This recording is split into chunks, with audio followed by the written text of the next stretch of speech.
Hey guys, how's it going? This is HelpfulLockPicker here. In today's video, we're going to go over how we can originate a key utilizing just a key duplicator. So we're going to make a key to this lock you see in front of us. In order to do this, you're going to need the lock you want to make the key to. You're going to need to know the bitting code to the key that you want to make. On this particular lock, it's going to be 63467. We're going to be working on the Schlage SC1 keyway, so we're going to need a set of Schlage SC1 space and depth keys. And then additionally, we're going to need a key blank that we're going to cut, and I recommend getting a few extra ones just in case you have some trial and error. And then you're going to need your key duplicator. So let's get started on this right now.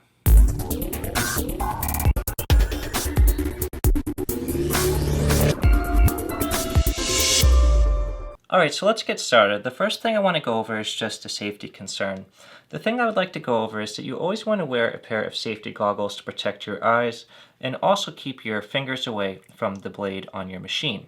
So I'm going to put my safety goggles on right now.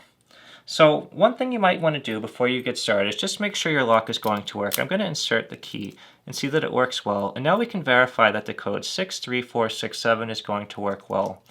Additionally, the key you're going to cut to, so I'm going to take the blank right here. You're going to want to make sure that fits your lock very well. So for our particular lock, we're going to know that the SC1 blank is going to work very well for our purposes. Now, in order to do this, what you're going to need to do is have a set of space and depth keys which match up the type of key you're trying to cut. These keys are going to be cut to all the same depth going across. If you'd like to see more information on these, I'll put a link on the top of the video so you can check that out.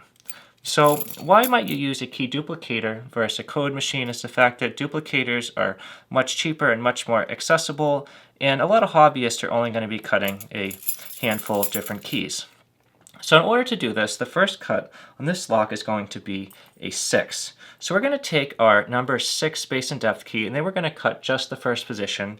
And then when we go to the second position, it's going to be a 3 cut. So we're going to move over to the 3, and we'll put in the 3 space and depth key and only cut to the second position. Then we'll continue on doing that until we cut our entire key. So on this key, you're going to see it's going to have a bottom shoulder stop. In order to insert this, what you're going to do is make sure it sits nice and flush, and then you're going to go until the shoulder stop engages and then tighten the jaw. An alternative approach, because not all keys have that, you're going to be able to take the shoulder aligner right here, and you're going to align with the shoulder on the top. Then you're going to insert your blank, and then it's going to align on the shoulder on top right here. Alignment is going to be critical because if you do not have this perfectly aligned, you're not going to make a key that's going to work.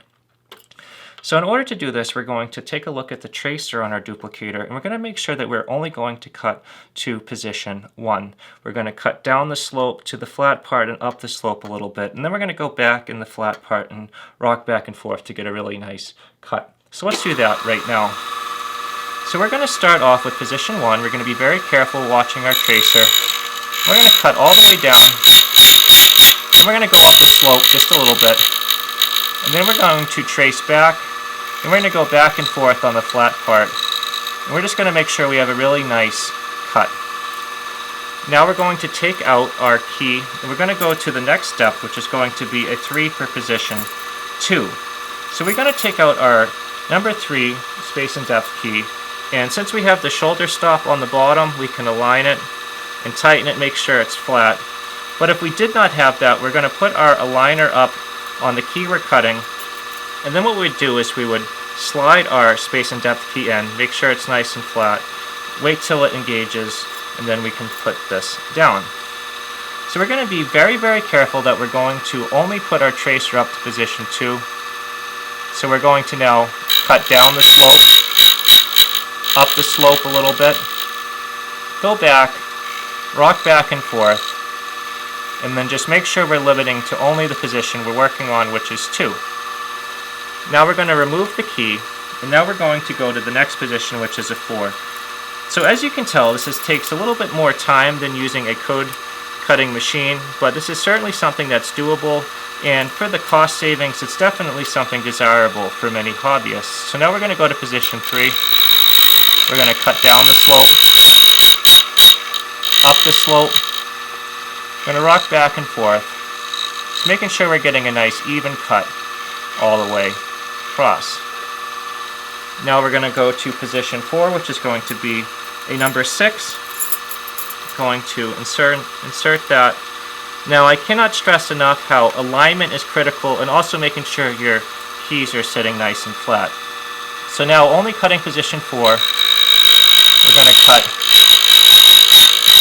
down the slope, up, rock back and forth, and just make sure we're getting a really nice even cut. And now we're going to go to our final position, which is going to be 5, which is going to be a 7 cut. We're going to put in our final space and depth key for position 5, which is a 7. And now we're going to go to position 5 with our tracer, cut down, cut up, go up the slope, down the slope, rock in the middle. And now we've successfully originated a key cut to 63467. We can take our key out, run it through the deburrer to clean it up. Now let's turn the machine off. Let's take a look at our work. So that is the key 63467, and here is the original key right here. So we did not duplicate this key, we originated it by cutting it by code.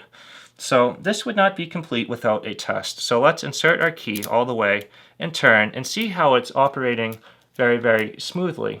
So we're able to successfully code cut a key using the Key Duplicator. This was a really fun thing to do. This is definitely an approach you can take if you cannot afford an expensive code cutter like the HPC Blitz or any of the variants out there.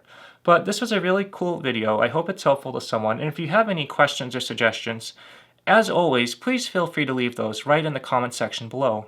If you enjoyed this video and you'd like to see more like it, please subscribe. As always, thank you so much for checking this out, and I hope you all have a great day, and I cannot wait to see you in the next video.